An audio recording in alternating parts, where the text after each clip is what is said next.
love about being Spider-Man.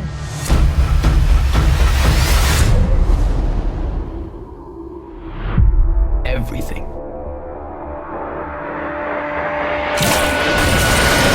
Hello, and welcome to Film Rant. This is the first video in a little side project I'll do while the movies on at the cinema don't quite pique my interest. This is Film Defense. The aim is to basically talk about a movie that most people strongly dislike or has received much criticism and try to defend it somewhat. Every movie I do in this series will obviously be a movie I like, and I will try my best to allow you to see how a fan of the movie sees it. Maybe they see something you don't, and that's why you don't like it. Or maybe you see something we don't, and that's the reason we like it.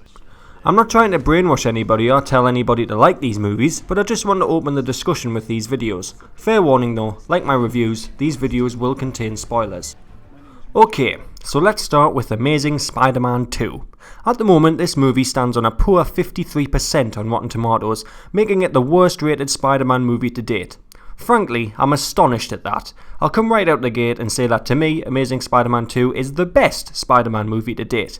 Okay, it's not perfect by any stretch of the imagination, but for me it just narrowly beats Raimi's Spider-Man 2, and hopefully in this video I can tell you why. Firstly, I want to say that I think Andrew Garfield is an amazing Spider-Man.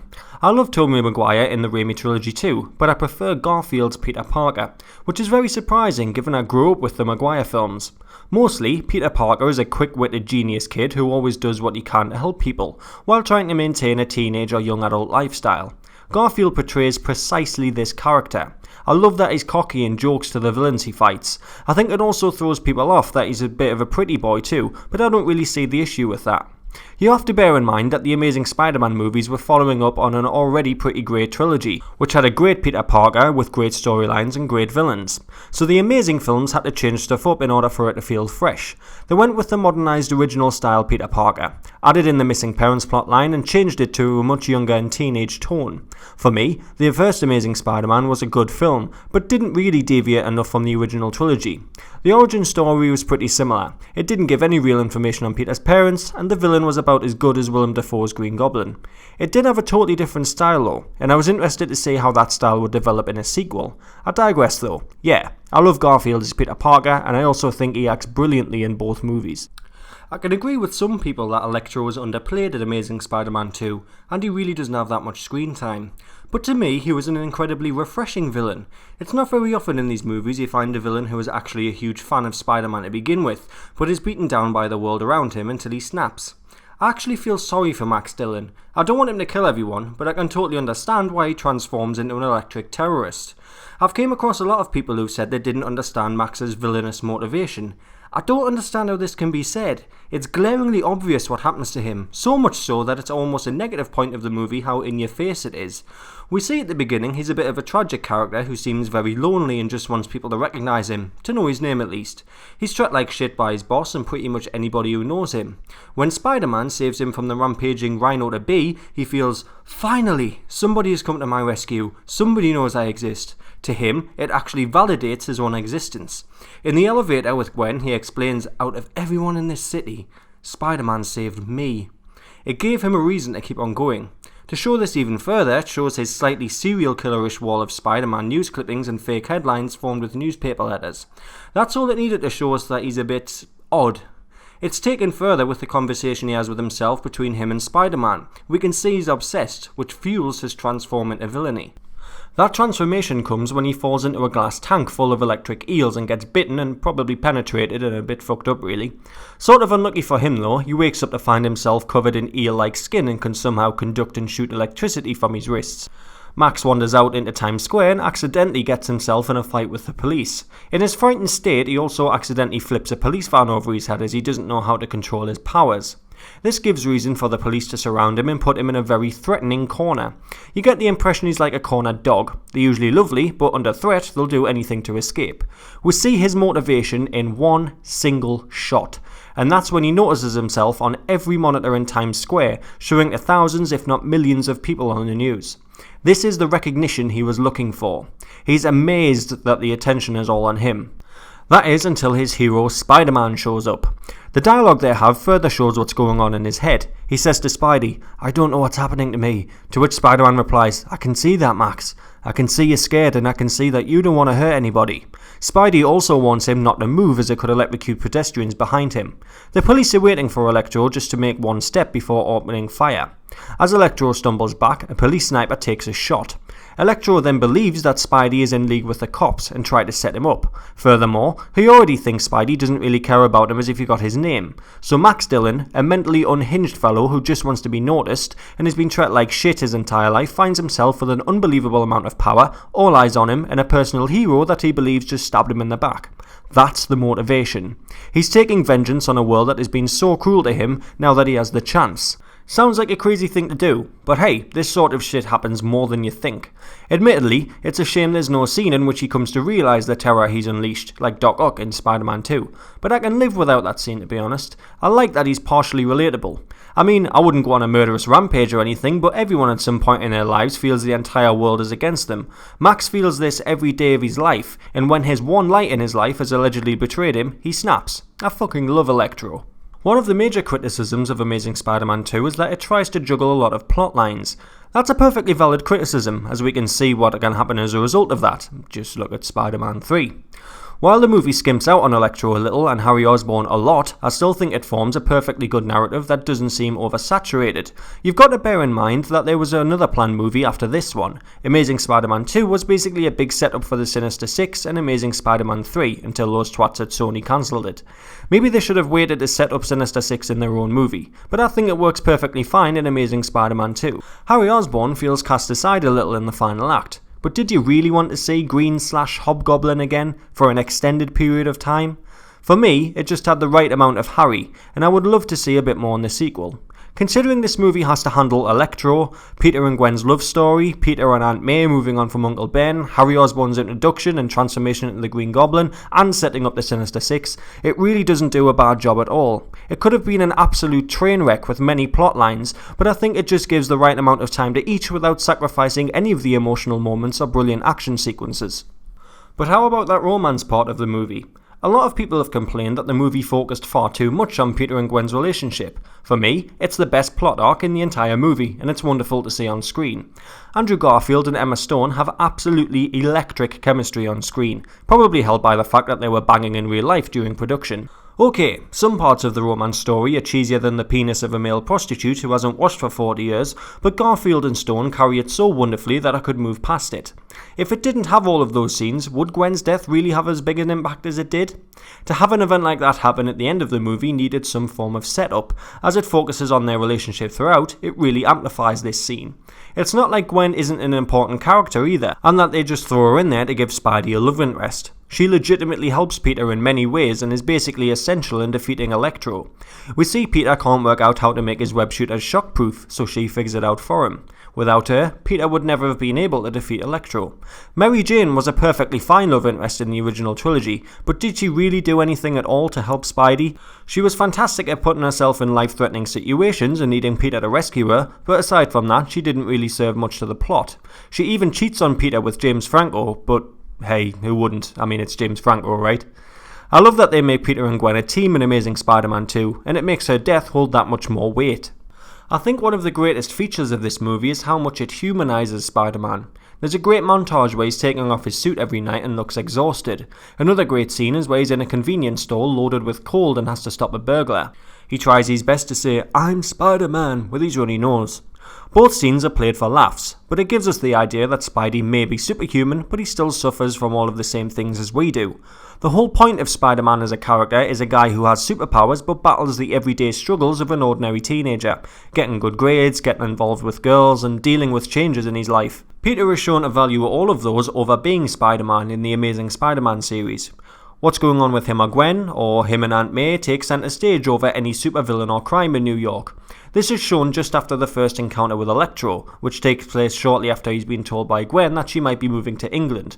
Peter fights Electro and Times Square is in ruins. The whole world has just witnessed a man with eel skin who can shoot electricity and has nearly destroyed one of the biggest tourist attractions in the world.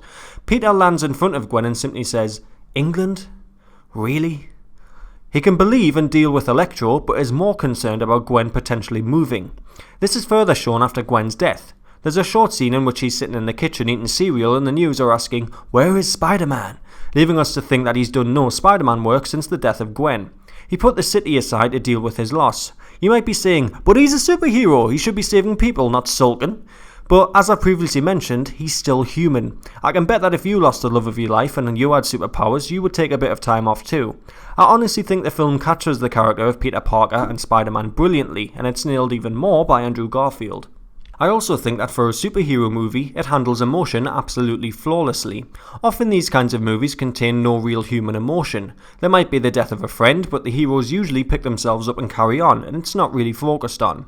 But Amazing Spider-Man 2 has really strong emotive scenes. I felt like a little bitch for feeling sad when Peter and Gwen break up at the start because Peter made a promise to her dad. Normally that sort of stuff is shite, but Garfield and Stone perform it so well I could totally buy it, and it genuinely broke my heart to see them break up. I also really felt for Aunt May when she explains to Peter that by all intents and purposes he is her boy, and that's why she hasn't told him about what happens to his dad. In both Spider-Man film franchises, Aunt May is the loveliest character in the movies and you always feel her love for Peter. The scene where Peter is trying to coax information about his dad from Aunt May was a real tearjerker for me. Sally Field and Garfield acted so brilliantly that it sells it too. To be honest, I think the entire film has fantastic acting, and that's what makes most scenes great. I also love the final scene in which the kid stands in front of Rhino in his Spider-Man suit. The image itself is very reminiscent of the unknown protester. One very small person standing in opposition to a large killing machine. Okay, the kid is fucking stupid for doing such an action, but also very brave, which Spidey agrees with. Would it happen in real life? Probably not. But it was great to see what an influence the character of Spider-Man has had on the people of New York. No scene in the history of superhero movies though is as emotive as the Gwen death scene. Just wow. This scene is what put the final nail in the coffin of brilliance for me. I think if you like Amazing Spider-Man 2 or not, you can agree that this scene stood out. It's just so brilliantly handled. I love that it had such a strong tragic factor. Sometimes when people die in these movies, the hero could have probably prevented it, but in this case, Peter tries everything he can to save Gwen and still doesn't succeed. As she falls and the scene slows down, the audience has that moment of thought when they think, shit, is she actually gonna die? Peter escapes from Harry and plummets towards her, shooting some web to try and catch her. The music here sells it brilliantly too. Usually if she was going to live, the music would be slow and sad until the web connects with her, then it would evolve into some sort of victory fanfare like Final Fantasy. But instead, the web connects with her and the music stays the same. Even before she hits the ground, we sort of already know what's coming. I remember when I saw this in the cinema and a girl behind me gasped as he was diving for her and had her hands over her face. As we already know, Gwen hits the ground. Hard. The sound they put in and the shot itself is quite brutal for a superhero movie. Spidey attaches the line and jumps to the ground to be by her side. We already strongly suspect she's a goner by her body shape and by how hard we see her hit the ground. But hey, this is a superhero movie, none of the important characters die, right? Instead of having her take her dying breath speaking to Peter, he gets no goodbye, he gets no last I love you, he gets no chance to talk to her one last time. She's gone. And the way it tells us is the best part of the scene. Peter, like us, still reserves some very small part of him that thinks she survived. But when that little bit of blood emerges from her nose, we know. That's it. It's over. Absolutely fantastic artistry from the director there. It's not right in your face or a cliche death. It's simple and elegant. At this moment, Peter, the girl behind me, and myself were just sobbing. It's an incredibly powerful scene, and like I've said throughout this defense, Andrew Garfield is absolutely remarkable in it. His performance in this scene alone is enough to make the entire movie good. It's not just about the way it's done though, it's that this sort of thing actually happened in a Marvel movie. Usually the hero saves the day, unless he had absolutely no chance of saving somebody. Peter had some very small chance of saving Gwen, and the fact he failed is a big statement. It's not very often we see the absolute failure of the superhero, especially Spider-Man. Gwen's death was a monumental event in the comics, and likewise in the movie. I absolutely love that Sony and Marvel had the nerve to do this sort of thing, and the need to take more steps like this in the MCU. Following on from that, I want to say I think the film is paced extremely well. An example will come straight after Gwen's death. It could have had a very short funeral scene and then that's it. Peter moves on and everything's hunky-dory. Instead, it had that lovely montage where he stood at her grave for months, then sat at home still trying to come to terms with what's happened. Eventually, he figures to go out and be Spider-Man again in honour of Gwen. Maybe the movie could have focused on the failed superhero trope a bit longer instead of adding it in at the end, but even though it was fairly short, it didn't seem rushed or added there for no reason. Not only is it just that scene, but the whole movie skirts beautifully between quiet romance or emotion moments and quick-paced action sequences. I just think that considering all of the plot lines it picked up, it did a really good job putting them all together without it appearing clunky or uneven.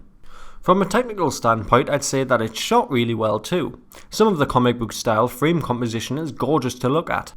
As I mentioned earlier, this shot is similar to The Unknown Protester. The shot of Gwen's death is great too. I'm not even sure why, I just think it looks like something taken straight out of a comic. All of the cinematography though is helped by the CGI. When I saw the trailers for this movie I wasn't sure on the CGI and thought it looked a bit subpar, but in the final movie it really lends itself to the comic book aesthetic. Everything is high contrast and vibrantly coloured, but not to the point where it looks silly. The first movie had some comic-like features, like the shots of Spidey in front of the moon, which is also shown briefly in this movie, but Amazing Spider-Man 2 seems to have gone all out on the comic book look. I just think the movie is so pretty to look at. I don't mind the gritty realism look that most DC superhero movies and the MCU movies use nowadays, but it was great to see something that just looks wildly outlandish but pretty. I could talk all day about Amazing Spider-Man 2, but those are some of the points that I think makes it a truly fantastic Spider-Man movie. Yeah, it has some silly shit in it, like how Gwen can hear him jump off a building a few stories up, how Max, being an experienced engineer, just blindly plugs together a clearly broken electrical pipe, and how Electro suddenly has a suit and can vanish into thin air, but every film has some stupid shit like that. Amazing Spider-Man 2 looks great, has some nice comedic parts, and a stellar cast who do an all-round fantastic performance. It skirts around its many plot strands with elegance and handles emotion superbly, creating one of the best scenes in superhero movie history, if not cinema history. For me, this movie beats both Avengers, Winter Soldier, and is about on par with The Dark Knight for me. It's teenage, it's fun, and it hits you right in the feels. To me, it offers everything a superhero movie should. I hope some of the points I've raised give you something to think about, or maybe even a whole new outlook on the movie. Maybe watch it again taking into account the points I've mentioned. Or maybe I've just totally alienated you and now you're going to unsubscribe or flame me in the comments. Maybe I've lost all my credibility and you're never going to watch one of my reviews again. Please come back. But hey, I said at the start, these videos aren't meant to preach or make you like something, just a video to open a discussion on the movie in question. Consider Amazing Spider-Man 2 defended. Thanks for watching, and we'll see you next time on Film Rant. Without mercy.